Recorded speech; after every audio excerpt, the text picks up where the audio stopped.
వీక్షిస్తున్న ప్రేక్షకులందరికీ ప్రభు పేరట వందనములు. ఇప్పుడు మనం దేవుడు భూమి మీద నరులకు ఇచ్చిన ఆయుష్కాలం కోసం తెలుసుకుందాం. ఆయుష్కాలం అనగా ఏజ్. ఒక మనిషి భూమి మీద పుట్టి ఎంతకాలం అయిందో చెప్పేదే వయసు. ప్రారంభ నరులకు దేవుడు సుమారు 1000 సంవత్సరాల ఆయుష్కాలం ఇచ్చాడండి. ఆదిమానవుడైన ఆదాము 930 సంవత్సరాలు బ్రతికాడు. అతని కుమారుడైన షేతు 912 సంవత్సరాలు బ్రతికాడు. ఇలా నోహవు కాలానికి వచ్చేసరికి దేవుడు తన రుజువును మార్చుకొని ఎంత బాగా మాట్లాడినాడండి. చూడండి, ఆదికాండం 6వ అధ్యాయం 6వ వచనం. భూమి మీద నరులను చేసినందుకు సంతాప పొందుతున్నాను అంటున్నారండి మన తండ్రి. దేవుడిచ్చిన ఆయుష్కాలంలో ఆయనను సంతోషపెట్టడం అనేసి ఆయనకు దుఃఖాన్ని మిగిలిస్తున్నారండి.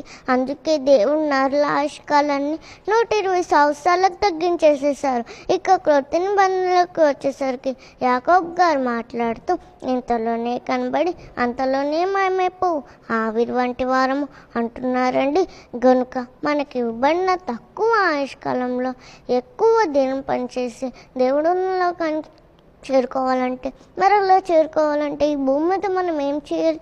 పౌలుగా చెప్తున్నారండి. చూద్దామా మరి ఈ సందర్భంలో ఎఫెసీ పత్రిక 5వ అధ్యాయం 15వ వచనం. దినములో చెడ్డవి గనుక సమయం పోనీయక సద్వినియోగం చేసుకొనొచ్చు. అజ్ఞానుల వలె కాక జ్ఞానుల వలె నడుచుకున్నట్లు జాగ్రత్తగా చూసుకునేది.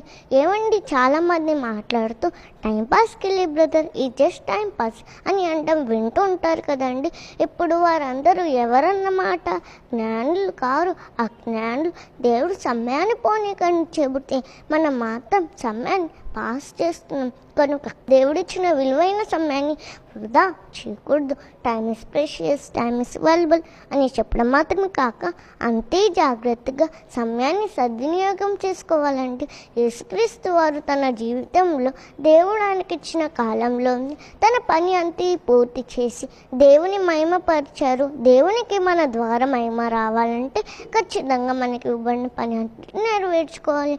పని ఎక్కువగా ఉంటే కాలం సరిపోదు. అలాంటప్పుడు ఇంకా దాన్ని వృధా చేయవచ్చా? చేయకూడదు.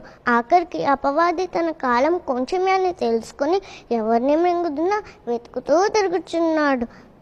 ప్రకృతిలో ప్రతిదీ దాని కాలాన్ని తెలుసుకుంటుంది. ఎటొచ్చి సమయం విలువ తెలుసుకోలేని వారు, సమయాన్ని ఇచ్చిన దేవుని మహిమపరచని వారు మనమేనండి. ఇప్పటికైనా దేవుని ఆలోచనలు గుర్తెరిగి ఆయనను మహిమపరిచే వారిగా మనం ఉండాలి. Thank you.